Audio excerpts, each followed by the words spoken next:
A paz do Senhor, irmãos, que bom nós estarmos juntos mais uma vez. Eu sou o pastor Emerson e é sempre bom ter você conosco aqui na nossa Escola Bíblica Online.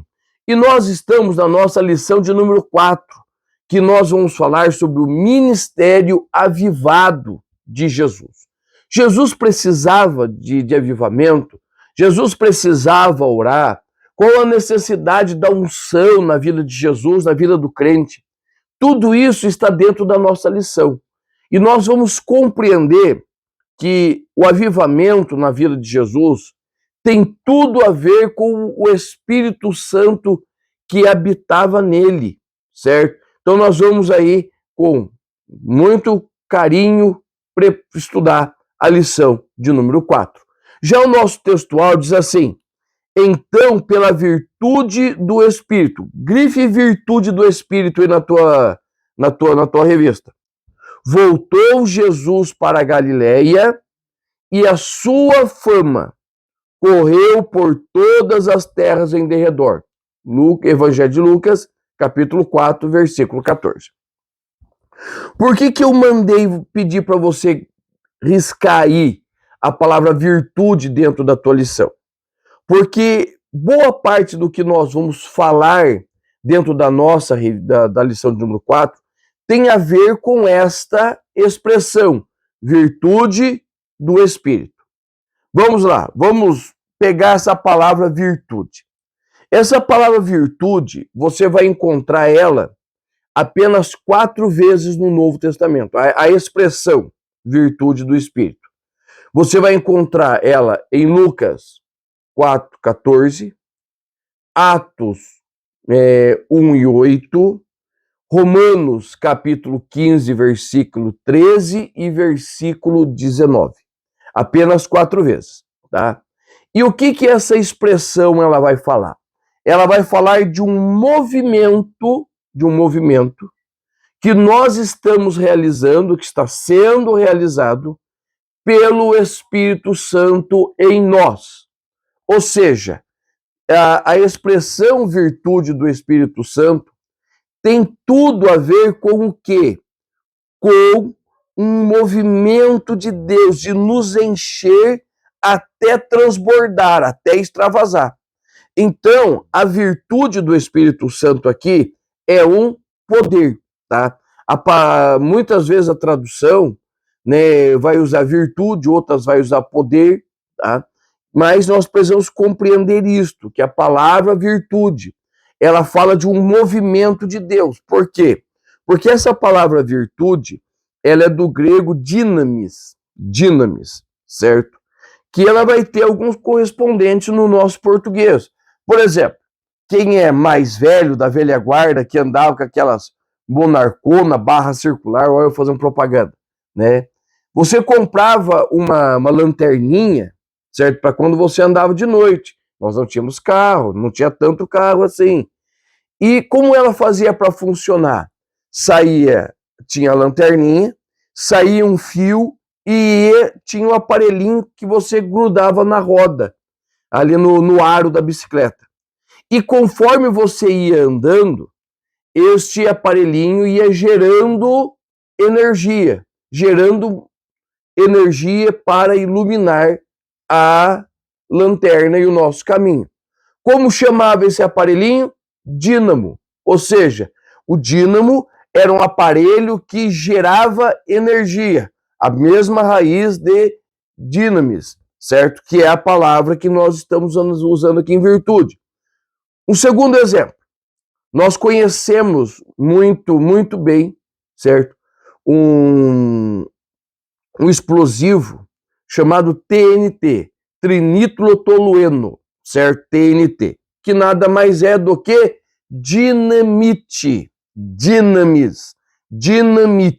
certo? E esse material, quando ele se coloca fogo nele, ele explode e gera um movimento de ar, certo? Que vai movendo, vai explodindo tudo que tem à sua volta.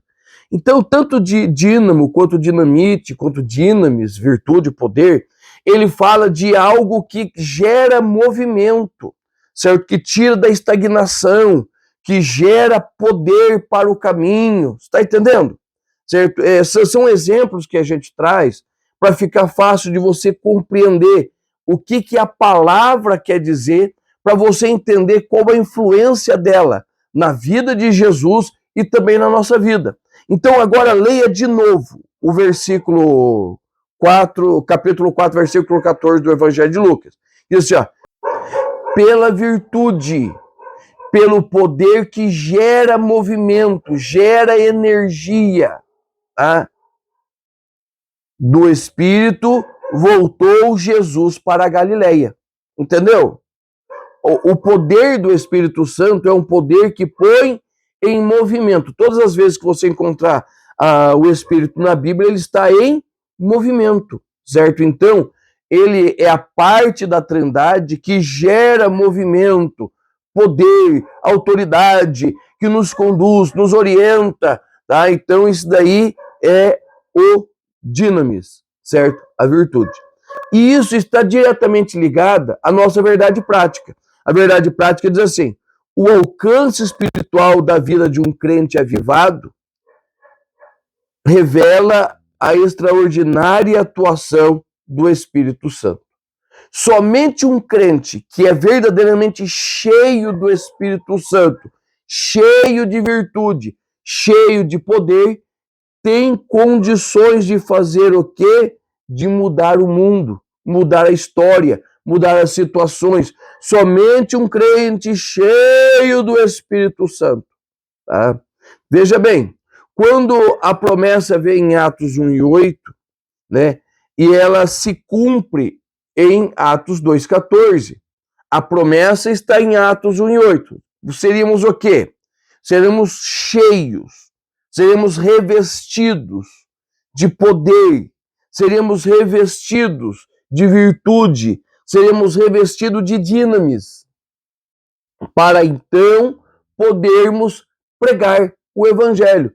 Não é possível pregar o Evangelho sem uma verdadeira autoridade, sem um verdadeiro revestimento, sem um verdadeiro poder, virtude do Espírito. Quando isso acontece na nossa vida, nós somos impactados e isto vai impactar o mundo, ok? Então nós já partimos daí. Vamos lá para o nosso primeiro tópico. O nosso primeiro tópico vai falar sobre Jesus e a pessoa do Espírito Santo, tá? Preste atenção, vamos entrar aqui. Daqui a pouco eu vou falar sobre a Trindade. Deixa eu falar uma coisa muito séria, que nós precisamos pontuar isso daqui. Nós precisamos tomar cuidado, você professor, que essa lição, ela pode ter muitos caminhos, principalmente quando você coloca Jesus e o Espírito Santo junto, tá? E é muito fácil de desvirtuar. Então se lembre, preste bem atenção, que qual o nosso foco deste tópico? É falar de Jesus e o seu relacionamento com a pessoa do Espírito Santo, tá? Neste ponto, pode ser que muitos dos alunos queiram trazer as suas experiências com o Espírito Santo, que são válidas.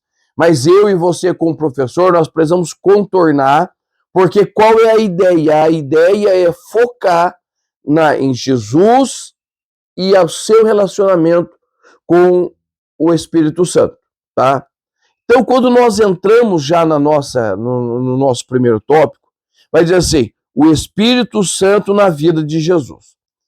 Só preciso pontuar alguma coisa bem rápida sobre nascer sem pecado, tá?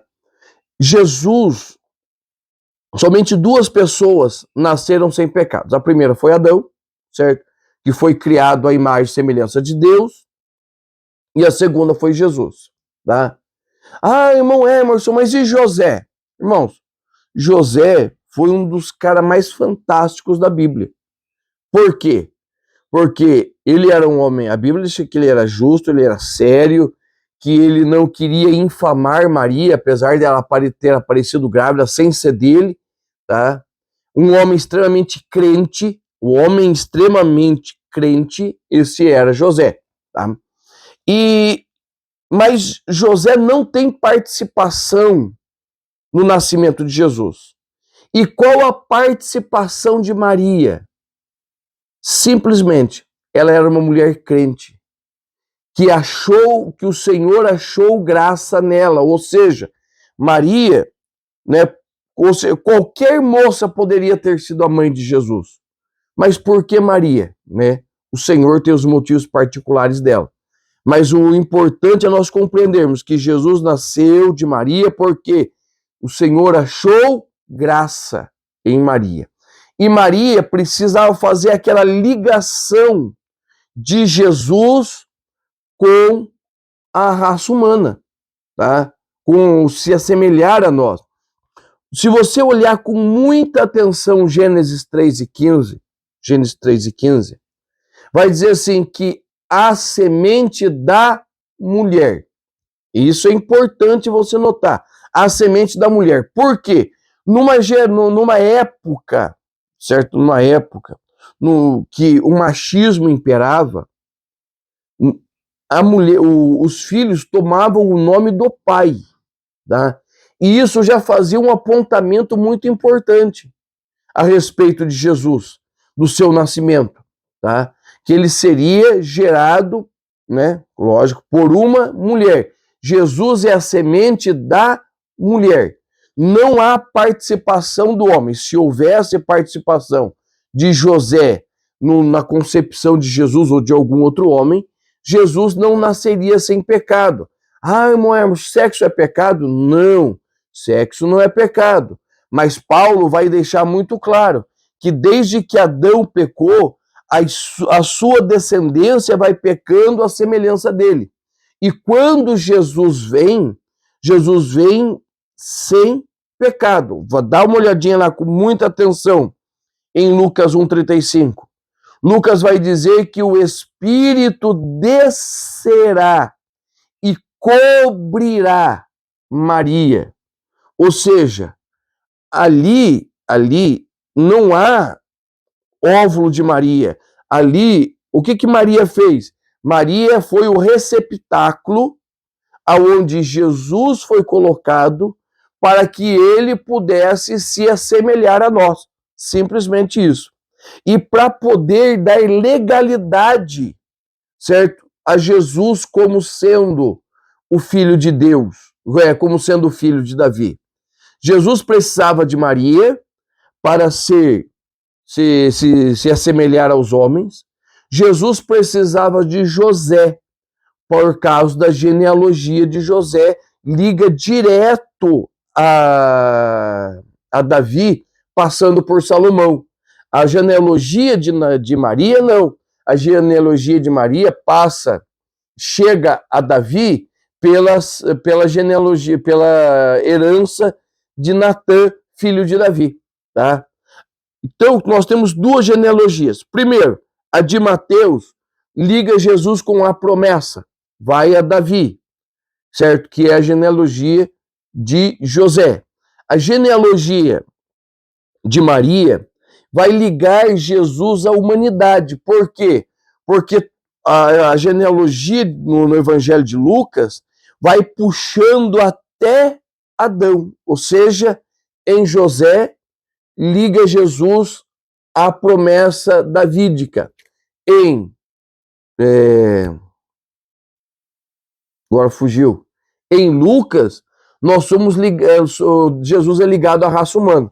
Então, só essas pontuações aí para nós compreendermos e podermos entrar na nossa aula. Então, como Jesus nasceu? Pela virtude. O Espírito Santo veio, cobriu Maria, certo? E Jesus foi colocado ali no ventre de Maria para que ele nascesse, se desenvolvesse e se assemelhasse a nós. Então, o nascimento de Jesus é o nascimento virginal, né? Foi uma operação do Espírito Santo. Daí vai aparecer um punhado de perguntas. Mas Maria continuou virgem. Jesus teve irmãos ou não teve irmãos? Vai aparecer muita pergunta desse tipo, certo? Responda algumas e volte para o foco da lição. Quando nós falamos aí do batismo de Jesus, o batismo de Jesus, ele apresenta, um dos textos mais claros que nós temos, para apresentar a Trindade, certo? O que é a Trindade? A Trindade é um Deus, nós cremos em apenas um Deus, nós chamamos de monoteísmo. Quando se crê em vários deuses é politeísmo, então nós cremos em um Deus. Mas esse Deus, ele se manifesta em três pessoas: Deus Pai, Deus Filho e Deus Espírito Santo. Cada um com a sua forma de agir, a sua personalidade. Por isso que nós dizemos que são pessoas, né? A pessoa do Pai, a pessoa do Filho e a pessoa do Espírito, porque eles têm ações, reações que as pessoas têm também, então são pessoas. Mas ali no batismo de Jesus, o que vai acontecer?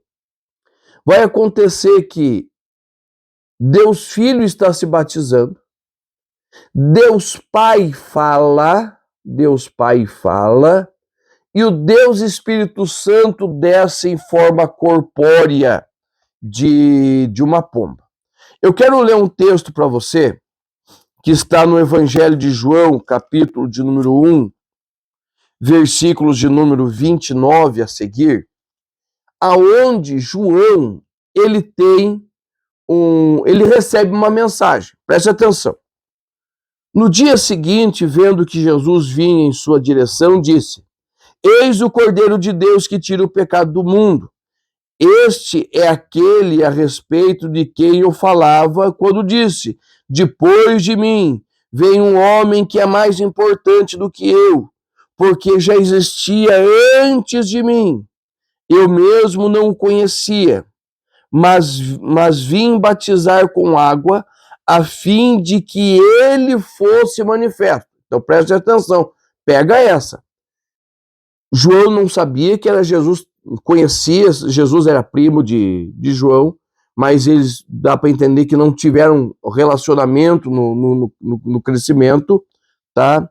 Ele não o conhecia, mas foi dada uma ordem, que ele pregasse e batizasse, a fim de que Jesus também fosse batizado e fosse manifesto por João. Agora segura, tem mais coisa boa aí. Então, e João testificou dizendo: e viu o Espírito descer do céu como pomba e pousar sobre ele. O Deus Espírito Santo pousando sobre o Deus Filho. E eu não o conhecia. Aquele, porém, que me enviou a batizar com água, disse: aquele sobre quem você vi descer o Espírito, este é o que batiza com o Espírito Santo. Pois eu mesmo vi e dou testemunho de que ele é Filho de Deus. Então veja bem, antes do batismo, João recebe uma palavra da parte de Deus. Deus fala com João. Deus Pai fala com João. Fala, ó, o Deus Espírito Santo descerá sobre alguém em forma de pomba. Quando você vir isto acontecer, você saiba que este é o meu filho amado. Que coisa fantástica. Deus Pai fala, anuncia a vinda do Deus Espírito Santo e do Deus Filho. Tá? Nós temos aí essa maravilha que é a Trindade, certo? E a Trindade se manifesta no batismo. E veja bem, por que Jesus foi batizado? O irmão João, ele vai dizer assim, ó, por que ele foi batizado? Para que, depois de batizado em águas, ele fosse manifesto a Israel. Era necessário, nós não entendemos o porquê, mas o Senhor sabe, para aquela época era necessário que Jesus fosse batizado para que ele fosse manifesto então a Israel. Olha que coisa maravilhosa, tá? Então nós precisamos entender, irmãos, que o Espírito Santo no ministério de Jesus, certo? Veio para sua concepção, certo? Para que ele nascesse, mas também para uma confirmação para João, para todos os que ouviam João, porque João já dizia de alguém que viria depois dele, tá? E para nós, para sabermos que os projetos de Deus que estão em andamento, eles não acontecem de uma hora para outra. O Senhor tem um plano, um projeto, o Senhor não atropela as coisas. E isto também está se referindo ao Espírito Santo. Por quê? Porque a Bíblia vai nos dizer, Mateus capítulo 4, Lucas capítulo 4, que após ser batizado, o que vai acontecer? Jesus é levado ao deserto. Agora preste bem atenção. Duas diferenças. Mateus 4 diz que Jesus foi levado pelo Espírito. Mateus capítulo 4. Lucas capítulo 4 diz assim: Jesus foi cheio do Espírito e foi guiado pelo Espírito.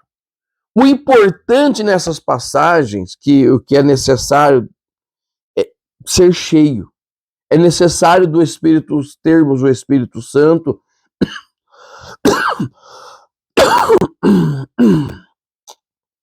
sermos tomados pelo Espírito Santo, guiados pelo Espírito Santo, para quê? Para termos autoridade e poder para vencermos Satanás no nosso dia a dia, na nossa vida cotidiana, tá? Porque, irmãos, está muito enganado que ele vai esperar momentos específicos da tua vida para te tentar. Não, ele nos tenta todos os instantes. Lógico, de vez em quando ele prepara algo maior, mas ele nos tenta a todos os instantes. Então, no deserto e cheio do Espírito Santo, Jesus pôde vencer Satanás. No mundo e cheio do Espírito Santo, nós podemos vencer o mundo. Frisa isso para o teu aluno, certo? Coloca isso diante dele. Ele precisa ser cheio do Espírito Santo, tá? Ser cheio do Espírito Santo fala de ser batizado com o Espírito Santo também. Mas existem irmãos assembleianos, pentecostais, que há muitos anos estão na igreja e não foram batizados. Mas eles têm uma vida cheia, não têm dons, não têm manifestação dos dons, mas eles têm uma vida cheia do Espírito Santo, porque existe um grande engano aí na nossa época, na nossa teologia, né, moderna, a teologia dos púlpitos, que uma pessoa cheia do Espírito Santo é uma pessoa que tem muitos dons, muitos talentos. E é diferente. Ser cheio do Espírito Santo, eu amo falar disso, é você manifestar o fruto do Espírito. O fruto do Espírito é o maior sinal, para mim, de uma pessoa poderosa em Deus, cheia do Espírito Santo. Tem muita gente que fala língua estranha e faz aquele grande movimento no culto, mas terminou o culto é uma lata vazia, certo? Que conforme vai passando, vai fazendo barulho para todo lugar. Agora, uma pessoa cheia do Espírito Santo é como se fosse uma pessoa cheia, uma lata cheia de areia. Experimenta aí. Se você foi criança no sítio, você sabe como funciona. Você colocar uma pedrinha lá e soltar, fazer aquele barulhão. Agora, uma lata cheia de areia, ela não faz barulho. Ela não faz barulho. Mas aonde ela passa, fica as marcas dela, tá? Coisas de infância nos faz lembrar e usar também na escola bíblica, tá entendendo? São coisas assim que nós precisamos entender para sermos cheios do Espírito Santo. O segundo subtópico fala o Espírito Santo no ministério de Jesus. O Espírito Santo no ministério de Jesus. E isso está diretamente ligado à palavra de Isaías, capítulo de número 61, versículos 1 e 2, que diz assim: e Jesus cumpriu esta palavra no Evangelho de Lucas. Ele chega na sinagoga, certo? E ele abre os rolos da lei e ele vai ler diretamente em Isaías 61. E vai dizer assim: o Espírito do Senhor está sobre mim, porque o Senhor me ungiu para pregar as boas novas aos pobres, enviou-me a curar os quebrantados de coração, a proclamar a libertação dos cativos e a pôr em liberdade os algemados, e a pregoar o ano aceitável do Senhor e o dia da vingança do nosso Deus e a consolar os que choram. Veja que Jesus para. Se Jesus continuasse, Jesus ia falar sobre o quê? Sobre a questão dele, né, da sua volta, dos juízos, entendeu? Mas ele para ali. Por quê? O que eles precisavam saber dele naquela sinagoga? Que ele era o cumprimento. E a hora que Jesus termina de falar, de ler, ele vai dizer assim: e hoje cumpriu-se em seus ouvidos esta palavra. Ou seja, eu sou esta palavra encarnada. Eu sou esta palavra em movimento. E esta palavra vai falar o quê? Exatamente isso. A questão de apregoar, pregar a palavra do Senhor, pregar as boas novas aos pobres, né? Por que aos pobres? Possivelmente seja pela sua necessidade e a sua carência, certo? A necessidade de alguém que estenda as mãos, a carência de alguém que lhe auxilie. Os ricos do mundo muitas vezes não aceitam a Cristo exatamente por não terem essas necessidades, tá? Não terem essas necessidades. Vai falar os quebrantados, né? Os que choram. Então o ministério de Jesus é um ministério cheio do Espírito Santo de reconciliação, de perdão, de transformação, que é o ministério que o Senhor trouxe para nós. Paulo vai dizer que nós temos o ministério da reconciliação, ou seja, é o ministério de Cristo continuando em nós, um ministério cheio do Espírito Santo, inflamando também o nosso ministério, tá? O segundo tópico da nossa lição diz assim: Jesus e a oração em seu ministério. Vamos voltar lá para a capa da lição. Qual é o tema geral da nossa lição? O tema nós estamos falando sobre avivamento, tá? Esse é o tema geral. Todas as nossas lições, da 1 a 13, vai falar sobre avivamento, né? A nossa lição, o tema dela é Aviva, Senhor, a tua obra, tá? Então, qual é o nosso foco? O que nós precisamos mirar para nós falarmos a respeito de oração? Que oração é muito mais do que uma métrica de você falar assim: não, eu tenho que orar 3 vezes por dia, eu oro de manhã, de tarde, de noite, eu oro antes do café. Não. Oração para nós é um estilo de vida, certo? É um estilo de vida. Todos nós precisamos ter o nosso tempo de joelho. Todos nós precisamos ter o nosso tempo de busca, certo? No quarto, trancado sozinho. Mas oração precisa ser algo constante, direto. Não é nossa prática, mas eu vejo em muitas religiões, principalmente orientais, tá? Que eles têm como se fosse uma correntinha cheia de bolinhas, que eles vão orando e vão passando, né? Como se fosse um rosário católico, certo? Isso não é prática nossa. Mas o que acontece? Eu presto muita atenção, muito detalhista. E nós vamos para cidades grandes, né? E nós vemos muitos muçulmanos, muitos orientais, que eles têm aquela coisinha na mão assim, e você vai vendo e eles vão passando aquelas bolinhas para cima. Ou seja, eles estão orando, certo? Estão orando. Eles estão tendo um momento de comunhão com o seu Deus, porque o Deus deles não é o nosso, tá? Com o Deus D minúsculo deles. Ou seja, eles têm uma vida de oração. E a oração, ela não precisa ser algo que você faça com palavras pomposas. Vai lá para os salmos. A grandíssima maioria dos salmos foram feitos para cantar, nós erramos porque nós pregamos, né?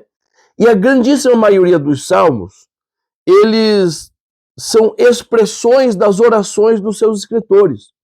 Os escritores estão orando e estão dizendo o que está no seu coração, o que está na sua alma. Eles estão abrindo o seu coração escancaradamente, tá? Eles estão abrindo o seu coração ao seu Deus, ao nosso Deus, ao único e verdadeiro Deus. E muitas vezes nós queremos orar, certo? Eu falo que muitos de nós somos mentirosos, porque a gente chega na igreja com dores, com problemas. Nós chegamos na igreja muitas vezes derrotados, física, espiritual, moralmente, e você chega lá, e daí para você se fazer parte da turminha, você começa a orar: oh, maravilhoso Deus, estou feliz de estar aqui. Oh, meu espírito rejubila pela sua presença. A tua presença é inenarrável. Não, primeiro que não fala coisa com coisa. Segundo que não fala o que está na sua alma. Olhe para Jesus orando. Observe Jesus orando. O que Jesus faz na sua oração? Abre a sua alma. O que Davi faz nas suas orações? O que Asaf, irmãos? Olha a intimidade de Asaf com Deus em oração. Salmo 73. Ele vai olhar e falar: Senhor, eu quase me desviei. Ô, irmão Emerson Cristo. Sim, está na Bíblia. Eu quase me desviei. Por quê? Porque eu estava olhando para a minha situação, a situação da minha vida, está difícil. Financeiramente, emocionalmente. É o que Asaf está dizendo, é muito claro isso. Mas eu olho pela janela e tem muito ímpio. Muitas pessoas que estão na igreja, mas não te servem. Muito ímpio. Que está vivendo bem. Que tudo vai bem na vida deles. Nem na hora de morrer a pessoa sofre, vai tudo bem. E comigo está dando tudo mal, tudo errado. E Asaf vai falando da sua vida. Ele vai dizer assim: até que entrei na casa do Senhor e compreendi o fim deles. Irmãos, quer sinceridade maior do que essa? Quer um coração mais quebrantado e humilde na presença do Senhor que este? Então é necessário nós compreendermos esta necessidade de orar com sinceridade diante de Deus. O Senhor Jesus, quando ele está no Getsêmani, ele vai orar por 3 vezes no Getsêmani. E é tão interessante, pega lá no Mateus 26, né, até o 41. Jesus no Getsêmani, ele vai orar. Na primeira oração de Jesus, ele vai dizer: Pai, se possível, passa de mim esse cálice. Eu não quero. Eu estou sofrendo. Jesus estava sofrendo. Pai, tá difícil para mim enfrentar isso daí. Mas, todavia, não seja como eu quero, mas como o Senhor quer. Tá? A oração de Jesus ali no Getsêmani expressa o coração de Jesus. Ele não estava feliz. Ele sabia que precisava ir para a cruz. Mas humanamente ele sentia as dores da cruz. Ele sabia o que lhe esperava lá. Mas ele toma uma decisão. Que decisão que ele toma? De cumprir a vontade de Deus. Irmãos, isso daqui já é uma chapuletada bem grande nessa teologia infernal que está vindo por aí da prosperidade, da confissão positiva, que eu posso dizer para o Senhor o que eu quero, e que se o Senhor não concordar comigo, eu decreto, eu ordeno. Não, irmãos, nós não ordenamos nada, nós somos servos, nós nos colocamos à disposição daquele que tudo pode, nós nos colocamos à disposição da vontade de Deus. E Jesus vai continuar orando, certo? E Jesus vai orar e vai ver o quê? Os seus discípulos dormindo, certo? Ele vai orar e vai se colocar debaixo da submissão da mão de Deus, e ele encontra seus discípulos dormindo. Por quê? Porque a grande maioria da igreja está dormindo para a oração. Tá? O ministério avivado de Jesus nos chama para uma vida plena em oração, uma vida plena diante do Senhor. Tá? Oração, irmãos, não é para ser um ritual, certo? Não é para ser um ritual, é para ser uma prática de vida, certo? É para ser uma prática de vida, algo que nós fazemos comum e constantemente, tá? E o nosso último tópico vai falar sobre uma vida na unção do Espírito. E vai falar sobre a unção do Espírito na vida do obreiro e a unção do Espírito na vida do crente. Para mim é a mesma coisa. Por quê? Porque você não pode ser obreiro se não for crente. Né? E nós temos visto muito isso, muito obreiro que não é crente. Entendeu? Ele é obreiro, certo? Ele tem as suas funções ministeriais.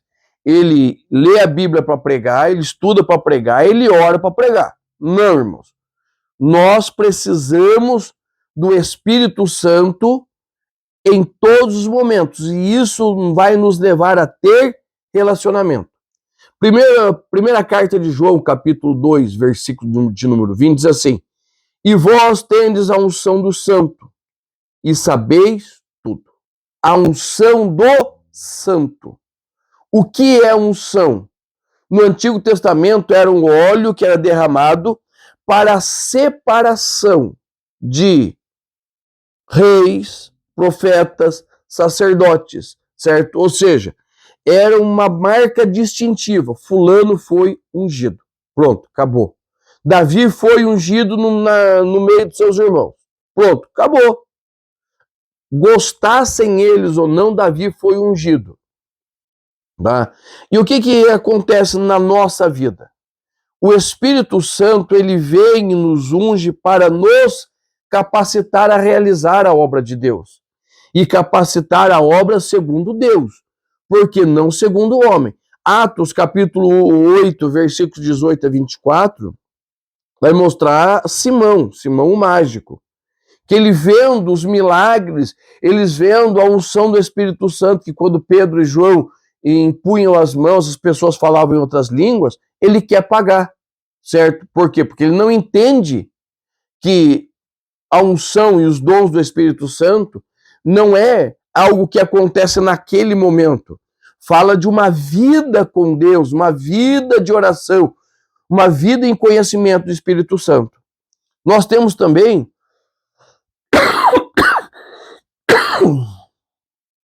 os filhos de Cefas.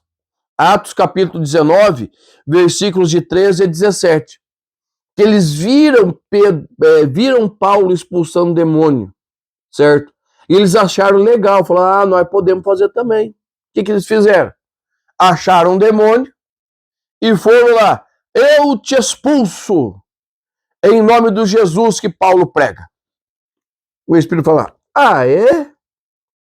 Sei quem é Jesus, conheço Paulo. E vós quem sois? E pau na pinha deles, e eles saíram pelados. Por quê? Porque eles não compreenderam a questão da unção, da virtude do Espírito Santo. Eles não compreenderam, tanto Simão quanto os filhos de Cefas, eles não compreenderam que unção é relacionamento. Poder de Deus não é algo que acontece no culto. Você vê uma pessoa cheia de dons, Jesus usando ela, não é que aconteceu no culto. Esta pessoa está se preparando, para ser cheia do Senhor. Então, posso ser um conselho para você? Busque a presença do Senhor, porque o Senhor tem unção para a sua vida também. Tá certo? Deus te abençoe, nós estamos encerrando. Na nossa próxima lição, nós vamos falar sobre o avivamento na vida da igreja. Deus te abençoe e eu te espero lá.